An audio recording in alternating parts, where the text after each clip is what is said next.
네, 2020년 경자년 새해를 맞아 MBC가 여론조사를 실시했는데 보수 야당을 심판해야 한다는 의견이 정권 심판론보다 다수의 공감을 얻었습니다. 대통령 국정운영 지지도와 차기 대선 주자 선호도까지 총선을 앞둔 민심의 향방 짚어보겠고요. 그 전에 조금 전에 검찰이 국회 패스트트랙 충돌과 관련해서 수사 결과를 내놨는데 여야 의원과 보좌진 등 37명을 불구속 기소했습니다. 파장이 예상됩니다. 새해 첫 정치 와호장용 시작하겠습니다. 강희용 한양대 특임교수, 박정하 전 청와대 대변인 두 분과 함께합니다. 어서 오십시오. 안녕하세요. 자, 먼저 들어온 소식부터 좀 얘기를 해보죠. 서울 남부지방검찰청이 조금 전 1시 반에 수사 결과를 발표했습니다. 보니까 파장이 좀 예상이 됩니다. 어떻게 나왔냐면 한국당 의원들은 당대표 포함해서 24명 기소가 됐고요. 불구속 기소입니다. 보좌진 당직자가 3명이 불구속 기소가 됐습니다. 그래서 27명이 불구속 기소가 됐고요. 그리고 더불어민주당에서도 사법 처리가 됐습니다. 지금 기소가 의원들만 5명이 기소가 됐고요. 보좌진 당직자 포함하면은 모두 10명이 불구속 기소가 됐습니다. 일단 눈에 띄는 것은 더불어민주당 의원들도 기소 대상이 됐다. 이 부분을 좀 짚어야 될 것 같습니다. 강희용 교수님 어떻게 보셨어요? 일단 뭐 예측하기 어려웠던 부분이었다고 생각합니다. 그 부분에 대해서는 자유한국당 의원들이 어쨌건 패스트트랙 법안 4월 달에 통과하는 과정에서 물리력을 행사했고 이 물리력 행사에 저항해서 사실은 국회를 정상적으로 진행하기 위한 과정에 있었는데 이런 부분을 가지고 기소를 했다. 물론 이제 당시에 자유한국당이 자신들의 국회법 위반을 뒤늦게 알고 이 부분에 대해서 맞고소를 하게 된 거죠. 네. 맞고발을 하게 돼서 다수의 더불어민주당 의원들이 고소가 된 상태였고 네. 사실 그동안 검찰 수사에 모든 의원들이 다 전원 출석을 하면서 협조를 했습니다. 네. 그런 과정에서 결과적으로 검찰이 의원들 숫자로만 보면 25명 대 5명 이렇게 약간의 어떤 형평을 맞추는 듯한 네. 이런 행태로 기소 결정을 내린 것은 다소 좀 유감스러운 거 아니겠느냐. 24명 대 5명이죠. 네, 24명 대 5명이요. 이런 부분이 있고 그러나 이제 또 한쪽 측면에서 또 들여다보면 네. 그 기소된 혐의 내용 자체가 좀 다릅니다. 적용한 예. 죄명이요. 그렇죠. 네. 더불어민주당은 이제 그 사실상 일반 뭐 폭력 처벌에 관한 특별법의 폭처법이라고 해서요. 네네네. 그 법의 혐의를 이제 둔 것이고 이제 실제로 이 24명에 달하는 네. 자유한국당 의원들에 대해서는 황교안 대표, 나경원 전 원내대표를 포함해가지고 24명에 대해서는 특수 공무집행 방해, 네. 그다음에 국회 선진화법이라고 할 수 있는 국회법 위반, 네. 예, 요 이제 두 가지가 들어가 있거든요. 네. 그래서 공통적으로 들어가 있는 게 예, 그거예요. 네. 그래서 이 부분에 대해서는 사실 피선출권까지 제한할 수 있는 것이 갈 수 있기 때문에 정치적으로 또 상당히 각자 그 기소당한 의원들에게는 상당한 또 영향을 미칠 수 있는 그런 사안이 될 수도 있다. 그렇다면 기소는 같이 됐지만 처벌은 달라질 수 있다 이렇게 예상할 수 전혀 있겠군요. 성격이 틀리죠. 지금 네. 말씀하신 것처럼 자유한국당 의원들과 보좌진들은 대부분 네. 국회 선진화법 관련한 기소였어요. 그러니까 네. 그 형량이 아마 그 피선거권이 잘못되면 10년 이상 박탈당하고 그다음에 네. 5년 이하의 징역에 1,000만 원 미만의 벌금형 이렇게 네. 되는 것 같은데 굉장히 상당히 엄하게 정해놨습니다. 타격이 굉장히 큰 건이고 네. 민주당 관련해서 의원과 보좌진 포함해서 한 10명 정도는 좀 폭행 문제니까 이거는 향후 그 뭐 선거나 정치 활동하는 거하고는 좀 관련이 없는 뭐 그런 상황으로 지금 일단은 검찰이 이제 불구속 기소를 했고 그다음에 그 자유한국당이 주장을 했던 이 그 국회 선진화법에 혐의가 생길 수밖에 없었던 애초에 그 문희상 의장의 불법 사보인 건에 대해서는 전 검찰은 혐의 없음. 혐의 없음으로 나왔습니다. 문희상 의장하고 손학규 대표, 그렇죠. 바른미래당의 또 김관영 원내대표까지. 네, 거기는 혐의 없음. 그리고 나왔어요. 의장에 대한 그 이미자 의원 관련한 성희롱 문제까지도 그건 혐의 없음 이렇게 해서 넘어가서 크게 보면은 전 자유한국당 의원들 관련해 갖고는 예상했던 대로 국회 선진화법 관련한 위반 그리고 이제 민주당은 말씀 주신 것처럼 전 고소 고발이 있었기 때문에 불가피 검찰로서도 폭행 혐의에 대해서 기소를 한 이런 상황인 것 같고요. 네. 오늘이 1월 2일이잖아요. 그렇죠. 어제 이제 새해 복 많이 받으세요. 다 인사들 시점에 했었는데 대해서도 좀 얘기를 해봐야 굉장히 될 것 같습니다. 저는 뭐 의아할 좀 놀라울 정도로 굉장히 그 연초에 네. 각하게 나왔고 마침 또 오늘 추미애 장관께서 대통령 임명 재가를 받는 날 이렇게 해서 한꺼번에 나와서 검찰도 그동안 뭐 국민만 바라보게 가겠다라는 거를 지난 연말까지는 굉장히 여당으로부터 여권으로부터 공격을 많이 받았는데 이러면서 여당도 어느 정도 검찰의 진정성에 대해서 다시 고민하는 그런 대목이 되지 않을까라는 생각을 하고요. 전반적으로 보면은 황교안 대표 포함해서 전 나경원 원내대표까지 자유한국당 지도부를 네. 직접적으로 기소를 했기 때문에, 그러니까 황교안 대표와 나경원 원내대표는 그 뭐 최이배 의원실 그 불법 감금 건과는 직접적인 관련이 없는데도 네. 여기 이제 불구속 기소 대상으로 갔기 때문에 전국은 점점 더 갈수록 더 경색되어 가지 않을까. 그리고 자유한국당의 굉장한 반발이 우선은 예상이 되지 않을까 이렇게 보여집니다. 그리고 특히 요거는 이제 공천을 앞두고 있는 시점에서 대단히 어떻게 각 당이 처리할지에 대해서 이제 국민들의 관심을 가질 수밖에 없습니다. 그러니까 네. 최종적으로 이 국회법 165조, 166조에 따라 가지고 벌금이 2천만 원과 1천만 원으로 되어 있거든요. 네. 그럼 그 이하죠. 2천만 원 이하, 1천만 원 이하인데 실제로 공직 선거권을 제한하는 걸 공직선거법에는 500만 원의 벌금, 이 법에 의해서 500만 원 벌금을 받으면은 500만 원 이상 벌금을 받으면 제한이 됩니다. 네. 그랬을 경우에 그 결정이 사실 대법원까지 갈 텐데 그러면 자유한국당이 가령 네. 대법원 판결까지는 이것을 우리가 인정하지 않겠다. 또 뭐 가령 과거에는 나경원 원내대표가 뭐 상까지 주겠다. 그다음에 공천에서 불이익을 주지 않겠다. 이렇게 얘기를 했던 부분이 있습니다. 네. 그렇기 때문에 이 부분을 만약에 그러한 주장대로 그대로 간다라고 했을 경우에 국민들이 어떻게 지켜볼 것인가라고 하는 부분은 아주 중요한 그 어떤 포인트가 되지 않을까 싶고요. 그래서 가령 이 부분에 대해서 황교안 대표가 어쨌건 본인이 묵비권을 행사했습니다만 본인도 최종적으로 지시자의 위치로 네. 나경원 전 원내대표하고 같이 이제 불구속 기소가 되어 있는 마당에 본인의 거취를 어떻게 판단할 것인지 이게 대단히 또 중요한 문제가 되어버렸습니다. 그래서 공천을 앞두고 어쨌건 검찰이 1월 벽두에 이러한 문제를 그동안 수사한 결과를 가지고 네. 내놓은 것은 다소 늦은 감이 있습니다. 사실 늦은 감이 있기 때문에 어쨌건 지금이라도 내놨기 때문에 이 부분에 대해서는 각 당이 법에 의해서 정확한 판단을 좀 해야 될 시점이다 이렇게 보여집니다. 아직 각 당 반응은 지금 바로 나오지는 않은 것 같고요. 조금 있으면 나오겠죠. 지금 황교안 대표에게 적용된 게 황교안 대표는 지금 원내 의원이 아니기 때문에 한국당으로 보면은 총 24명 플러스 보좌진 당직자 3명인데 의원은 23명입니다. 그죠? 황교안 대표를 빼야 되니까요. 그런데 황교안 대표한테 적용된 형법을 보면 특수공무집행 방해하고 국회법 위반하고 국회의장 소동인데 나경원 전 원내대표에게 적용된 혐의 중에서 보면 폭행행 등 폭력행위 등 처벌에 관한 법률 위반 이게 있습니다. 공동감금이라고 괄호 열고 써 있는데 이 얘기는 이제 최이배 의원 감금 사건에서 나경원 의원이 그 안에 들어가 있지는 않았습니다만 지시를 했다. 이 부분을 지금 검찰은 혐의를 두고 있다는 얘기지 않습니까? 아마 이제 검찰의 이 공소 내용으로만 보면 말씀하신 것처럼 나경원 원내대표의 지시에 대해서 검찰은 어느 정도 인정을 하고 있는 것 같아요. 그러니까 이게 지금 1월 달 기소가 됐군요. 앞으로 법원에서는 어떤 판단이 나올지 좀 더 봐야 되겠습니다만은 일단은 현재까지 그 직접적인 지시건에 대해서 검찰은 인정을 하는 것 같습니다.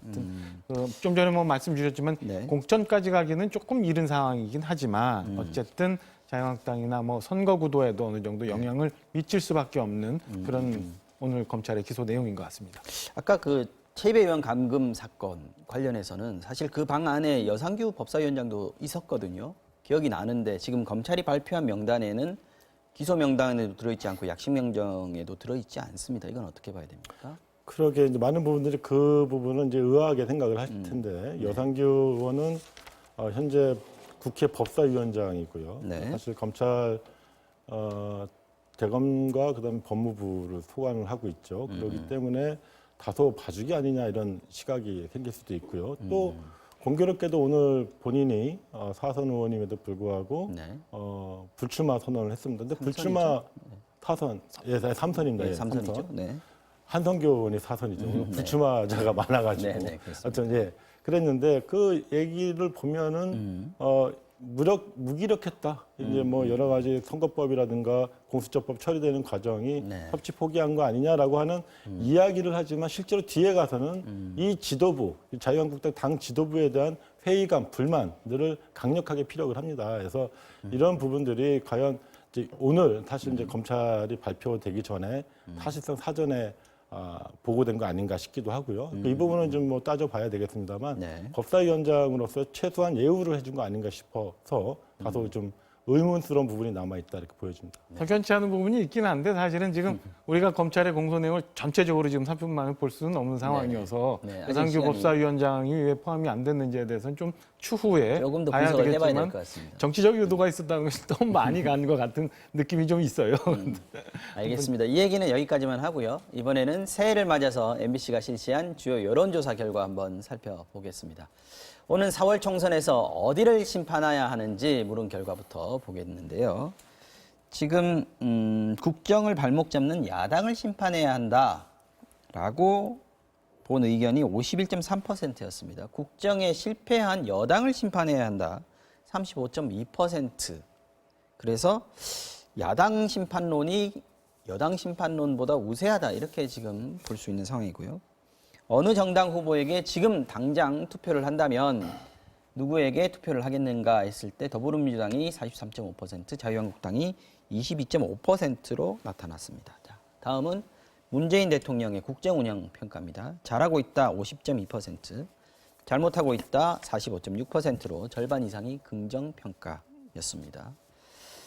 차기 대선 후보 선호도 조사에서는 여야 1위를 차지한 후보로 벌인 가상 양자 대결에서 이낙연 총리가 51.4%, 황교안 대표가 25.5%를 기록했습니다.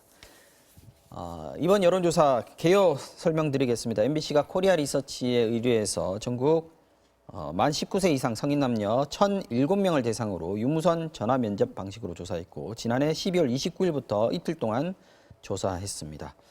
응답률은 9.8%, 표본 오차는 95% 신뢰 수준의 플러스 마이너스 3.1%포인트입니다. 자, 이제부터 하나씩 좀 보겠습니다. 제일 처음에 저희가 소개해드린 야당 심판론이냐, 정권 심판론이냐. 보통 이제 총선은 정권에 대한 심판이 크냐 아니면은 야당에 대한 어떤 불만이 더 크냐 이런 부분이 이제 관건일 텐데 여론조사 결과는 일단 여당의 손을 들어준 결과가 나왔습니다. 이거 어떻게 보셔야 돼요?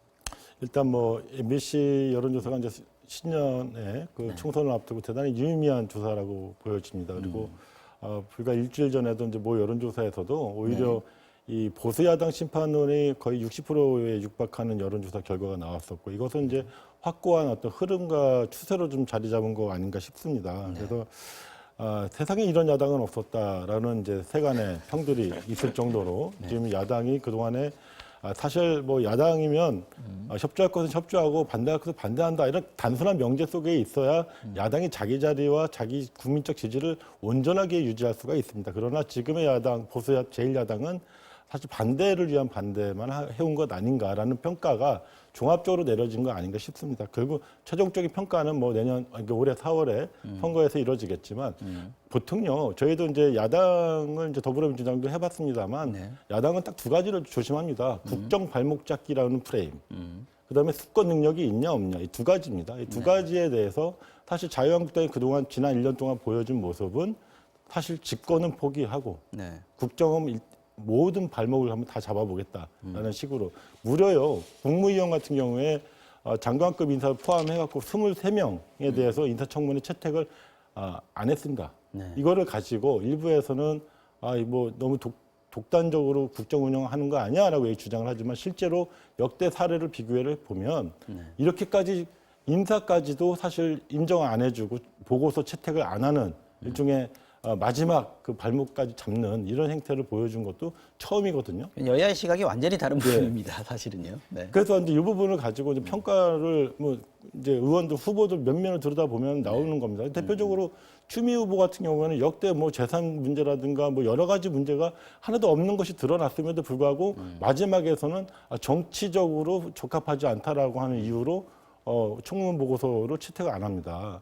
그러니까 이렇게 무조건 안 해주는 거예요. 그러니까 이런 부분들이 과연 국민들이 봤을 때, 그리고 가장 대표적인 거는 아까도 말씀드렸습니다만 패스트 트랙에 있어서의 그 논의 자체를 거부했던 모습이 네. 그동안에 자유한국당이 이 중요한 공수처 설치라든가 검경 수사권 조정안, 그다음에 연동형 비례대표제 도입과 같은 문제에 대해서 일체의 논의를 하지 않은 대화와 타협을 거부하고 탁발과 단식, 농성으로만 이어져 왔던 그 모습을 보고 국민들이 내린 저간의 평가가 이 여론조사에 드러난 것 아닌가 싶습니다. 네, 굉장히 뭐 의미부여를 강하게 해주셨는데 일단 어떻게 금년도 있을 총선이라는 게 네. 다음 대선에 아주 직접적인 바로미터가 되는 거고 다음 대선은 예년과 달리 지방선거하고 같이 또 한 해 그렇죠. 이루어집니다. 그래서 대선의 결과가 지방선거까지 결과를 다 미치게 되어 있어요. 그래서 이번 총선이 굉장히 의미가 있다고 저는 보여지는데 그리고 여의도에 있어서의 정치 지형이 그러니까 연말 그 국회 지형에서 봤습니다마는 그 뭐 야당이 아무리 반발을 하고 저항을 해도 숫자에 의해서 밀리면 밀 수밖에 없는 그런 상황에서 이번 총선에서 의석 분포가 다음 대선에도 굉장히 많은 영향을 미치고 지방선거까지도 같은 결과로 갈 수 있는 이런 중요한 의미를 갖고 있는데 제가 볼 때는 총선에서 갖고 있는 그 여당 심판이라는 의미에 네. 야당이 갖고 있는 자유한국당이 지금 보여지고 있는 여당 심판 지금 저항해야 된다라는 데에 대해서는 국민들이 22.5%인가요? 자유한국당 지지율이 그 정도에 대해서는 반영이 되고 있어요. 그러나 대통령이 잘못하고 있다는 45.6%와 비교하면 그렇죠. 23%포인트 차이가 나거든요. 여기서 숙제가, 여기서 이제 핵심 포인트가 있지 않나 저는 이렇게 그러네요. 그 그 분석을 격차 합니다. 안에서 무슨 의미가 그렇죠. 담겨 있느냐. 그러니까 앞서 말씀드린 것처럼 야당으로서 지금 정부 여당을 심판해야 되고 저항해야 된다는 거에 대해서는 국민들이 어느 정도 20에서 30점 못 미치게 네. 자유한국당을 지지하는 국민들이 있습니다만 그럼에도 불구하고 자유한국당이 향후 그러면 수권 정당으로서 혹은 뭐 보수통합이나 이런 것도 통해서 어떤 국민들에게 기대감을 주었느냐 이 부분이 부족했기 때문에 이런 결과가 나왔던 거 아닌가라는 생각이 듭니다. 그래서 민주당 같은 경우는 정당 지지율이 43.5% 네. 그리고 대통령이 잘하고 있다라는 부분에 50.2% 그러면 많은 차이가 안 나요. 한 7%포인트 정도 차이가 이제 나는데 네. 비해서 자유한국당은 대통령 잘못하고 있다는 45.6%를 본인들 지지율인 22.5%밖에 받아내지 못해서 대통령에 대한 23% 부정적인 어떤 민심을 자유한국당이 전혀 끌어안지 못했다. 그래서 이렇게 아마 봐야 이런 되겠군요. 결과가 나오는 것 야당이 같고 못하고 있다라는 데 대한 어떤 저는 그렇게 질타가 더 해석을 크다, 합니다. 이렇게 보시는 거군요. 그래서 내년도에 51.3%가 네. 이거는 야당을 심판하는 선거고 그다음에 35.2%의 국민들이 이거는 여당을 심판해야 된다라는 결과로 나오지 않았나 네. 싶은 생각이 듭니다. 다만 문제는 현재 지금 그 보수 야당 쪽에 네. 그 구도가 아직 형성이 되어 있지 않은 상황이에요. 그러니까 벽두부터 뭐 황교안 자유한국당 대표도 그렇고 네. 그 새로운 보수당의 유승민 전 대표도 그렇고 오늘 아침에 뭐 안철수 전 대표가 복귀한다 이런 것들이 그러니까 총선에 가장 크게 영향을 미칠 수 있는 그 정부 여당에 대항할 수 있는 이 구도가 정당의 구도가 아직 잡혀 있지 않은 상황이라 비록 100일 정도밖에 남지는 않았습니다만은 향후 이 구도가 어떻게 되느냐에 따라서 이거는 또 다시 요동칠 수 있다라는 판단을 조금 해봅니다. 뭐 얘기 나온 김에 저희가 지금 여론조사 분석을 하고 있습니다만은 안철수 전 의원의 복귀 소식 오늘 아침에 들려왔습니다. 페이스북에 이제 본인의 의사를 밝혔는데 고민을 많이 했는데 국민과 함께 미래를 열어나가겠다 이런 식으로 지금 정계 복귀를 사실상 선언을 한 겁니다. 안철수 전 대표가 온다면 어떤 식으로 오게 될지 시점은 어떻습니까 지금요? 바람처럼 올까요? 근데 지금 사실 저는 지난번 새로운 보수당 만드는 시점에 안철수계 의원들이 좀 일부 빠지지 않았습니까? 네. 그 과정에서 사실 예견된 일이 당명에 대해서 좀 네. 반발하기도 했죠. 네, 그 당명을 이제 이유로 들었지만 사실 뭐 저간의 또 움직임이 있었을 것이고 그 중요한 움직임의 계기가 되었던 거는 계기로 삼고자 했던 거는 결국 연동형 비례대표제의 통과 여부가 아니었을까. 결국 지금 시점에서 안철수 의원의 전 의원의 어떤 정치적 어떤 기반이 되는 것은 양당 구도 하에서의 어떤 제3당 제3지구 이거라고 또 이제 재차 얘기를 하고 있는 것이거든요. 그럼 제3당이 살아날 수 있는 어떤 제도적 기반으로서의 연동형 비례대표제라고 하는 것은 그분들에게는 상당히 의미 있는 어떤 제도적 변화입니다.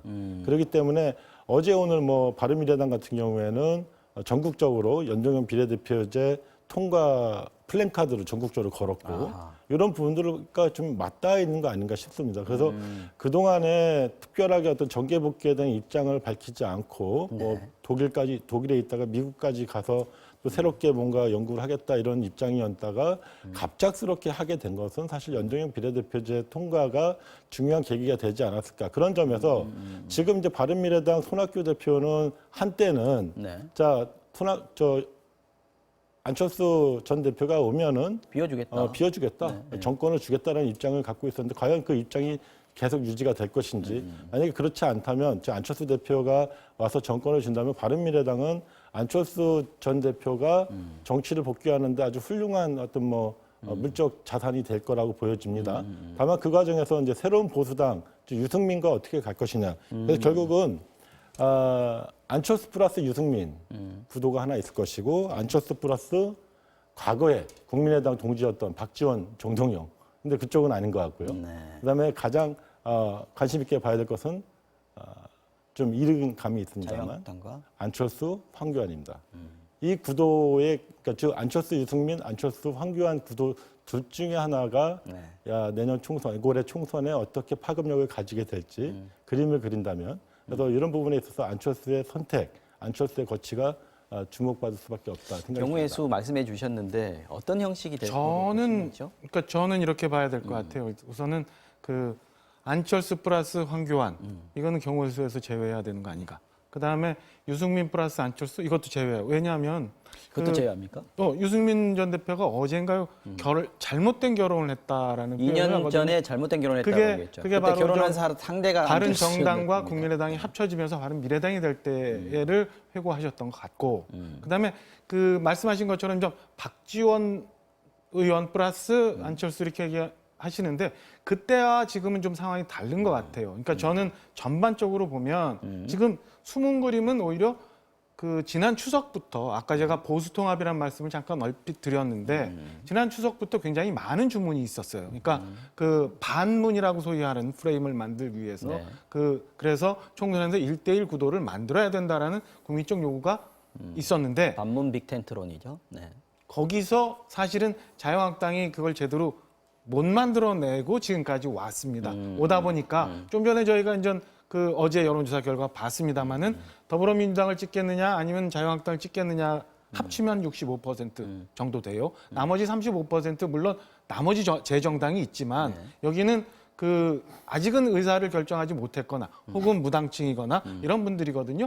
저는 이 자유한국당이 보수통합을 통해서 중도의 표심을 잡지 못한 그 룸을 그 공간 때문에 자유한국당이 지금 어려움을 겪고 있는데 그 공간을 보고 저는 안철수 전 대표가 복귀를 했으리라라는 분석을 합니다. 또 하나는 이제 박지원 플러스 안철수도 아닐 것 같다고 말씀드린 게 지난번 총선에서 이제 국민의당이 바람을 일으킨 거는 호남에서의 지역 기반과 그때 당시는 이제 문재인 대표에 대한 반문 정서가 어느 정도 있었던 호남에서 그것과 비례대표가 이제 섞여졌는데요. 이번에는 그거하고는 좀 양상이 틀린 것 같아요. 그래서 오히려 수도권 중심으로 중도 표심과 약간의 그 개혁 보수판 여기 뭐 안철수 대표는 보수라는 용어 싫어하니까 그렇지만 아무튼 중도 표심을 목적으로 하고 오지 않았나라는 분석을 해봅니다. 그래서 안철수 대표가 우선은 봐야 될 관건은 바른미래당이라는 간판, 손학규 대표가 그럼 지금까지 말씀하셨던 것처럼 정말 모든 걸 던지고 안철수 대표를 받아들일 거냐. 그래서 난 털고 나갈 테니까 안철수 대표, 물론 이름과 당명은 바뀌어지겠죠. 이렇게 해서 안철수 대표가 새로운 모습으로 그 총선에 참전을 할 것인가. 아니면 이도 놔두고 또 다른 제3의 당을 만들어서 총선에 참전할 것인가 이런 걸 한번 봐야 될 것 같다고 생각이 듭니다. 전반적으로는 네. 앞서 저희가 전 그 총선에 대한 전망이나 국민들의 여론을 봤는데 그러니까 보수층을 지지하고자 하는 유권자층에는 조금 유감스럽게도 저는 표가 좀 갈려지는 효과. 그래서 오히려 민주당이나 정부 여당에 더 유리한 국면이 오지 않나라는 생각을 합니다. 그러니까 호남과 영남 이런 지역구도 타파는 물론 해야 되지만 불가피 지금 거기는 뭐 비슷한 지금까지의 여론과 동일하게 간다고 치면 박빙의 전투가 될 수도권에서 과연 1,000표, 2,000표를 어느 정도 어느 당의 표심을 누군가가 잠식을 하느냐가 관건일 텐데 저는 안철수 대표가 만약에 총선에 복귀해서 참전을 한다면 이 표에 상당 부분 영향을 미칠 거고 그러면 오히려 보수 야권에 마이너스의 영향을 미치지 않을까 이렇게 조심스럽게 전망을 좀 해봅니다. 통합보다는 오히려 나눠 먹는 표를 나눠 가지는 그런 효과가 더 클 것이다라고 지금 예상을 하시는 거고요. 그렇게 예견을 근데 혹시 합니다. 이런 의견은 어떻습니까? 지금 황교안 대표가 지나치게 오른쪽으로 많이 가 있어서 안철수 대표의 공간이 열렸다라는 분석이 있는 반면에 그렇다면 거꾸로 황교안 대표가 예를 들어서 자유한국당이 비대위 체제로 전환을 한다라고 했을 때 보수 통합의 중심에 안철수 대표가 설 수도 있지 않을까 이런 전망을 하는 분들도 있던데 어떻게 생각하세요? 저는 이제 중요하게 봐야 될 게요. 오늘 이제 뭐 김도부 의원부터 한성교 쭉 불출마 선언을 하셨는데 자유한국당 의원들이 그분들의 근저에 뭐가 있느냐 그 속마음에 그러니까 그거는 현재 황교안 대표로는 안 된다라고 총선을 칠 수 없다. 예. 사실 황교안 대표에 대한 비토론이 자리 잡고 있거든요. 이거를 본인들의 불출마로 항명을 하고 있다라고 하는 게 일각의 분명한 시각입니다. 그렇기 때문에 자 지금 상황에서 저는 이렇게 봅니다. 그 안철수 대표가 와서 전공법으로 해가지고 과연 얼마만큼 얻을 수 있겠는가. 자 비호감도로 하면은 뭐 여론조사에 따르면 황교안 대표하고 안철수하고 밑에 꼴찌에서 1, 2등을 다툽니다. 비호감도가. 그분이 과연 어떠한 전공법으로 이것을 전국을 헤쳐나갈 수 있겠는가. 본인이 페이스북에서도 밝혔지만 들어와서 본인의 어떤 구상이 있는 건 아니에요. 물론 밝히지 않은 것일 수도 있지만 들어와서 여러분과 상의하겠다라고 합니다. 즉 본인 스스로 뭔가를 하겠다고 하는 것은 어렵다는 걸 압니다. 즉 뭐냐면 본인이 과거와 같이 아까 얘기했듯이 유승민도 해봤지만 안 됐고요. 박지원과 해봤지만 안 됐습니다. 결국에는 남은 카드는 황교안으로 대표되어지는 소위 지금 제1야당으로 의석수를 갖고 있는 자유한국당과의 일대 빅딜을 통해 가지고 뭔가 해보지 않으면 사실 어렵다는 게 제 개인적인 생각입니다.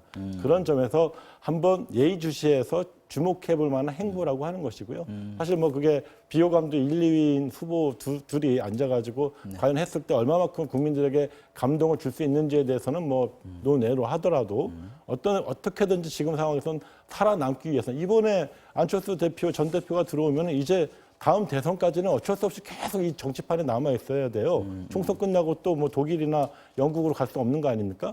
그러면 본인이 어쨌건 걸고 그 싸움까지 가려고 한다면 본인이 들었던 깃발과 무관하게 본인이 살아남기 위해서는 어떻게 해야 되는지에 대해서 고민을 할 수밖에 없을 것이다. 그래서 그런 점에서 좀 국민들이 느끼는 감정 이건 좀 크게 감동적이지 않을 것이다 이렇게 생각합니다. 자, 차기 대선 후보 선호도 조사. 아까 저희 여론조사로 다시 조금만 뒤돌아가 보겠습니다. 아까 제가 설명해 드린 부분은 양자 대결의 경우였습니다. 여야에서 1, 2위를 다투고 있는 이낙연 총리와 황교안 대표를 둘을 놓고 조사를 한 거였는데 이걸 다자로 놓고 한번 조사를 해본 결과도 있는데 범진보에서는 7명, 범보수 5명을 포함하는 선호도 조사였습니다. 이낙연 총리 역시 1위였고요.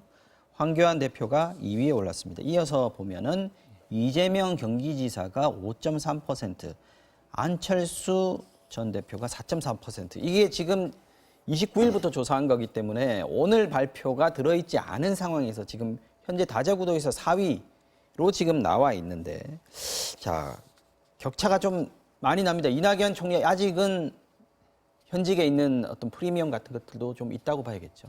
충분히 있죠. 그러니까 그동안 전 총리 출신의 대선 후보들 이제 지지도가 많이 나오곤 있습니다만 아직까지는 대선까지는 2년 이상이 좀 남아 있는 기간이고, 그다음에 이낙연 총리가 총리로서 노출도가 굉장히 많았어요. 그러니까 네. 2년 이상 남은 현재 시점에서의 저 선호도는 제가 볼 때는 뭐 지지도보다는 일종의 그 지명도에 많은 영향을 미치고 있는데요. 그런 면에서 이낙연 총리가 많은 부분 프리미엄을 갖고 있다고 보여지고, 그다음에 총리 재직을 하시면서 사실은 크게 뭐 부정적인 면이 있었던 건 아니에요. 그리고 그 정부 여당에 대한 이미지에서 많이 보완점을 주셨기 때문에 저렇게 나왔다라고 보여지는데, 이낙연 총리가 굉장히 좀 많이 올라간 것도 의미가 있고, 그다음에 황교안 대표와 좀 차이가 많이 나는 것도 좀 의미가 있어요. 그러니까 애초에 황교안 대표가 작년에 이제 전당대회를 통해서 네. 정치권에 들어왔을 때보다도 굉장히 이 비중이 많이 이제 차이가 난 것도 한번 유심히 볼 필요가 있지 않나라는 점이 있고, 네.